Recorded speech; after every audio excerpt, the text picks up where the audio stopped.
everybody. This is Dr. Shaw with Weight That's Like Nona, and today I have a special guest, Dr. Sueldo, who is a double board certified fertility specialist. And I'm going to let her introduce herself. Hi, guys. Thank you so much, Dr. Shah, for having me on today. So, for those who don't know, I am Dr. Carolina Sueldo, and I'm double board certified in both OBGYN and infertility. It's actually a really short acronym for a really long name. REI stands for Reproductive Endocrinology and Infertility. But consider me your hormone and fertility specialist. That's the easiest way to think of me. My family is from Argentina. And so when I was 15, we moved down there and I did high school and I did medical school there before I came back to the US. So I lived in Buenos Aires for 8 years, which means obviously I'm fluent in Spanish. So when I came back, I did my residency, then I did my infertility fellowship in the Northeast. I then practiced for 3 years in South Florida. I was actually based out of Miami. Then I moved to California, where I was for 5 years in the Central Valley. They still have a little piece of my heart. I think a little piece of me will always be in the Central Valley, but I am newly transplanted back to South Florida, and I am currently in Fort Lauderdale, where I am planning on practicing solo. So it's me, myself, and I in Fort Lauderdale, Florida. That is fantastic. Well, welcome back to our state. I'm welcoming you with open arms. So, a big reason I wanted to speak to you is sometimes when women or when patients come to see me, they want to lose weight while they're trying to achieve fertility. And could you talk to me a little bit about first, like the ways in which weight can impact fertility? And then second, how when a person comes to see you, how you can counsel them on this relationship and then share any advice you give them. So Dr. Shaw knew when she brought me on that I'm a talker. So that was like one short question that's going to turn into a really long answer. But the first thing that I always want to start with is that with weight, it is a little bit complex. It's not black and white. It's not a number on a scale. And there was a colleague that I had in the fitness industry who talked a lot about body positivity. And she talked a lot about the different phenotypes. And what that means is not all women are meant to look a certain way or weigh a certain number, and same applies for men, right? So depending on our heritage, our ethnicity, our genetics, etc., we're going to look a different way. And the easiest way she put it for me, because I'm a total science nerd, is look at any other animal in the animal kingdom, right? Any other species, they have different types, they require different nutrition, different exercise requirements, etc. And so that was really revolutionary for me in terms of how I counseled my patients with regards to weight. So I just wanted to lead off with that. The second thing I will say is that there's not a hard and fast here when it comes to fertility, right? Because we know that extremes are bad. And we also know that reproductive health is merely a reflection of general health. So if your general health is bad, there's a good chance that your reproductive health is going to be impacted. So these are just some kind of basic tenets that I like to kick off before we actually do the deep dive. Now, when talking about weight, most of the studies were related to BMI. BMI stands for body mass index, and it's simply an objective marker that we can use in research studies. We now know it's really not a great marker, and there's so many other things we should be looking at. But for my discussion today, I am going to be using it a lot simply because that's where the research was founded. So if you look at ASRM, or the American Society of Reproductive Medicine, the statistic they give is that at least 10% of cases of infertility are related to weight issues. And that is both underweight and overweight. So I want to be clear, I'm talking about both extremes here. And when you talk about overweight, the concern is that we see direct relationships with increased menstrual irregularity, increased lack of ovulation. And then as it pertains to pregnancy, we see it as an independent risk factor for difficulty becoming pregnant. So we know that obese women are more likely to be infertile. And then we also know that they're at higher risk for miscarriage and other pregnancy complications. So it's a broad range in terms of the impact. We're not 100% sure in terms of all of the mechanisms, but one mechanism that is clear, and this applies to both men and women, is the enzyme called aromatase that is present in fatty tissue. So aromatase is an enzyme that basically makes estrogen. And it's not the same estrogen made by the ovary. It's a cousin, right? But they're both in that estrogen family. So when you're talking about the communication between the brain and the ovary and what needs to happen for a normal, regular, predictable menstrual cycle and ovulation, if you have all of this extra fatty tissue making all of that extra estrogen, then it's going to interfere in that communication between the brain and the ovary. And by the way, the same is true in men. For the brain and the testicle, you need high testosterone production at the level of the testicle for sperm production to occur. So if you have all this extra fatty tissue, all this extra estrogen around, we know that's going to interfere in the communication between the brain and the testicle and testosterone production. And that's going to directly impact sperm production. It was a little bit long-winded answer, but hopefully that's a kind of a framework to begin to have that discussion. So I'm just going to summarize some of the points so it hits home. And I say this all the time, BMI is just an objective marker we use in research.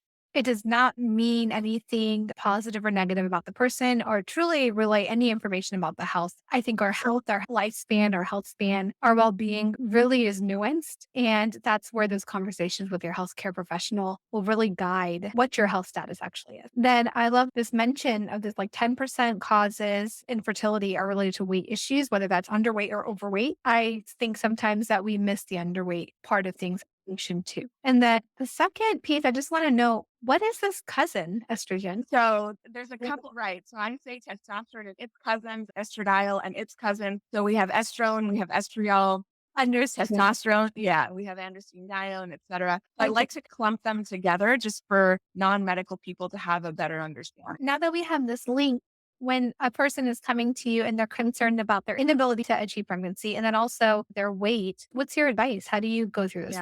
Yeah. It's important to note that by the time somebody is seeing me as a fertility specialist, they typically have been trying for a while. And I've seen patients who've been trying 2, 3, 4 years, or sometimes even longer before they make their way to me. So when I'm counseling patients, all patients across the board, when we talk about fertility treatment, there's really, I talk about a 3-pronged approach. And so the first one is going to be lifestyle optimization. And my patients tease me because they say hashtag optimization. And that's Dr. Sueldo. Number 2 is supplements or any other integrative practices. And then number 3 is the actual medical fertility treatment that they'll be doing with me in the office. And so when you go to that first component about lifestyle optimization, that's really where weight, nutrition, all of those other things are going to come into play. I'm also going to be talking to you about your sleep, your stress levels, your caffeine intake. So, when we think about lifestyle, sometimes patients only think about like alcohol and drugs and nicotine, but there's so many other things that fall under that umbrella. And when I'm counseling patients about lifestyle, it's really going to be individualized care because it really depends on the patient situation and if there's a partner involved on their partner's lifestyle situation. So, for example, before we got on the call, I was just mentioning to Dr. Shaw, if I have a patient who's maybe 22 or 23 and she's been trying for maybe 6 to 12 months and she's not having regular cycles, and we ultimately diagnosed her with a PCOS-like picture, and we know that her weight is potentially contributing either to the irregular cycles or certainly worsening the clinical picture of the PCOS, that is a patient that I'll say, look, I know that lifestyle optimization and that health journey are going to help you, number 1, potentially ovulate on your own so that you don't even need me. Or even if you do need me because you do have PCOS, you're much more likely to respond to the medications at lower doses. You're much more likely to ovulate, and we do see a higher success rate overall. So it's just a better clinical picture if we can spend that time, right? And particularly in our state of Florida, where fertility treatments are not covered, there's also a cost savings in this, right? If you can dedicate and prioritize your health journey and then come back and be optimized, it means less time in treatment. It means less expenses for medications, et cetera, et cetera. So there's a whole host of benefits that come along with that lifestyle optimization. Now, maybe the patient that comes in after her also has a weight concern, but she's 37. So remember, when we're talking about infertility, the big marker is 35 years old. So if a patient's under 35 or if they're over 35, our counseling does tend to be different. And so in a patient who's over 35, we know that there is this biological clock. We know that we don't have the luxury of years and years. And so we're going to be a little bit more aggressive. And yes, they can actually be in weight loss or in a health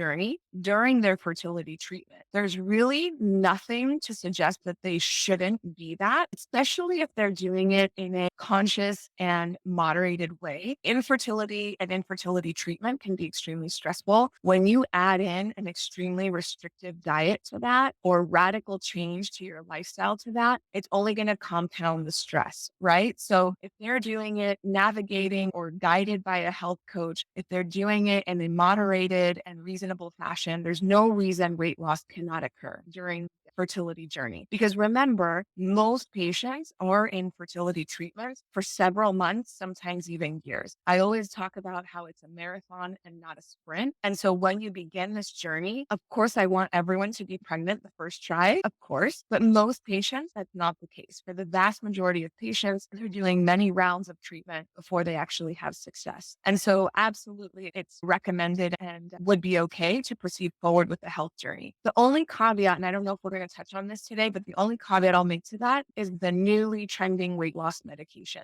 So when patients are asking me about weight loss medications, of course, I'm going to send them back to their healthcare provider. But we do know that those cannot be used during the trying to conceive journey. In fact, some of them do require a washout period before the patient becomes pregnant. So that's something, if you are considering weight loss medications, you definitely want to make sure that you're talking to your provider about your pregnancy desires. Exactly. And that's, I think, very key. And it's a big conversation I have in my practice too, is that where are you on your pregnancy journey? You desire fertility. Do you want to have a baby this year? When are those plans? So this conversation is very important to have and discuss. And also as we're leading up to a pregnancy, we may not want to use medicines and we just may want to use lifestyle changes. So this is fantastic. I feel like we could talk so much on this topic. Something else that comes up in my space is that impact of weight loss surgery and if there's any risk for men or women in regards to fertility. Beautiful. I love that you asked that question. So just wrapping up the last one and just summarizing in one point, I think the key there, and you actually said this to me earlier, is there's no blanket statement, right? The key is talk to your healthcare provider, talk to your fertility specialist, and make sure that you're devising a plan that is tailored and individualized to you. So I just wanted to make that last point. So moving on to weight loss surgery, because we are the country, and I don't know what the stats are, but we definitely have the most number of procedures of any country in the world that I'm familiar with. And this is a question that comes up often because weight loss surgery a lot of times leads to rapid weight decline. And so patients view it as a quicker way to potentially achieve those pounds lost that they're looking for. And there's a couple of things that are really important to note here. So for women, I'll start with women and then we'll switch to men. So for women, because of that rapid decline, and because we do know that there can be some decreased absorption of vitamins and minerals after the procedure. And so those need to be tinkered with and balanced out. We actually, and I would say most fertility specialists would advise 1 year of waiting to become pregnant post procedure. And that's pretty standard practice for most of us. So when you're thinking about somebody who's 23 or 24 or 25, maybe not such a big deal. But when somebody's 35 or 36, a year does make a difference. So that's something we always discuss the pros and cons of that wait. The other thing that's important is when you're talking about weight loss surgery as it pertains to men. And I think that this is something that's not talked about a lot. In a small subpopulation of men, you will actually see a complete cessation of sperm production. The technical term for that is called azoospermia post-procedure. Now, the mechanism for that is unknown. We do know that it's related to the rapid weight loss, but we don't know how that impacts sperm production. But it's actually irreversible. I have not seen that sperm production return in the handful of men that have been impacted. And so for men who are considering weight loss surgery, again, it's a very small, it's not a common side effect. Otherwise, we would be talking about it more. It is a rare side effect, but if it means potentially not having your own genetic child, that's huge. And so for men considering weight loss surgery, one of the things they may want to consider is freezing sperm before their procedure. There's a little bit of a double-edged sword here because remember, when we go back to the man who has a weight issue with that increased aromatase activity and estrogen around, we can many times see decreased sperm production. And so the semen analysis is abnormal. Maybe the sperm is low, but so long as there is sperm present, if the man is considering weight loss surgery, I always encourage them to explore sperm freezing before the procedure because we just don't know we don't have a way of selecting out who's going to be impacted after the procedure. I never knew that. So I'm so Yeah. happy that, and I think I'll incorporate that into my counseling as well for patients, Yeah. considering surgical options. Is there anything else we need to know? Yeah, I think probably the biggest thing that I hear in my office is my friend down the street is heavier than me and she's got 3 kids, or my brother who also has weight problems, got his wife pregnant, no problem, etc. So it's sometimes hard. There's 2 points I want to make. Number one is when you see those circumstances, it's hard to put a label to the weight as a risk factor for infertility. And I think where I come from is you're right. Weight is not the reason you're infertile, right? But it could be a contributing risk factor. And so if we're going to really optimize your chances of success, all of these things, sleep, weight, caffeine intake, etc., all these things that we're going down the list, they all have to be included in that optimization. So I think it's trying to remove a little bit of that. This doctor just tell, my problem is just to lose weight. There is a baseline disease called infertility, and you have it and you need treatment, but we're trying to identify anything that we can do to improve your likelihood of being successful with treatment. So that's the first point I want to make. And then the second point I want to make is that I can get you pregnant, but then you have a whole 9 months of pregnancy and delivery. And there's a ton of complications that come along with that. Some of them may be not that serious, gestational diabetes that can be diet controlled or medication controlled or whatnot. But I've seen really serious complications. We know there's an increased risk of death in utero of the fetus with women who are obese, and we don't know why. We know there's an increased risk for something called preeclampsia and eclampsia. We know there's an increased risk to baby. And so a lot of times, if you can frame it from, okay, if you don't think about it for yourself, think about it for the developing fetus, I think a lot of times that resonates more with the woman and she'll understand or have a better inclination to move forward. So I think those would be the two messages. Thank you. That's very insightful. I appreciate it so much. Yeah, you're welcome. I actually have one more thing. So I'm so sorry. The third thing I would say is that most women who are coming to me with infertility who have a weight problem, and I say women, I actually mean women and men. Okay. So I'm sorry. I don't want to discriminate gender. It's both of you guys. Many times, I would say the vast majority of the time, the weight is not a new problem, right? This is something that they've struggled with their entire adolescent or young adult or then adult life. And so for me to come in and say, just go and lose 20 pounds and your fertility will get better, that's not really helpful or constructive in any way, because this is something the person has battled with for most of their life. And what I really talk about, and the reason it was so important for me to come on with you today, is I'm always talking about the multidisciplinary approach. I'm always talking about the accountability that having a health partner is going to give you, whether that is a dietitian, whether that's a weight loss coach, whether that's a personal trainer, whatever form that takes for you. I think the same sort of energy and investment that you're going to put in with me for your fertility journey should be the same journey and investment that I would love to see you make with one of those health partners.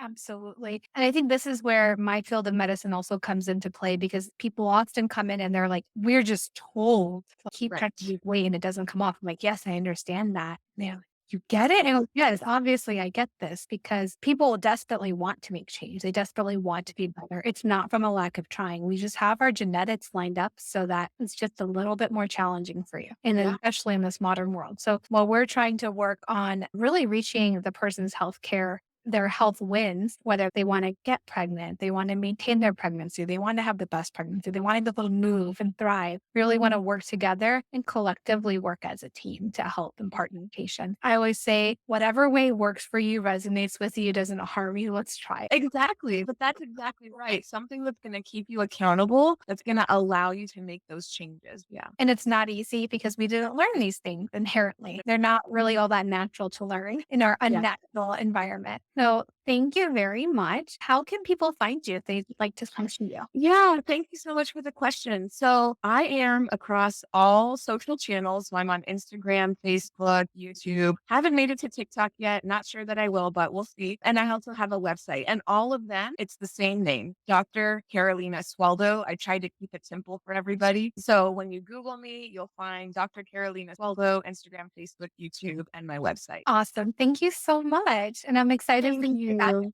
date. Oh, thank you so much, Dr. Shaw. I look forward to connecting in person really soon here. Thank you.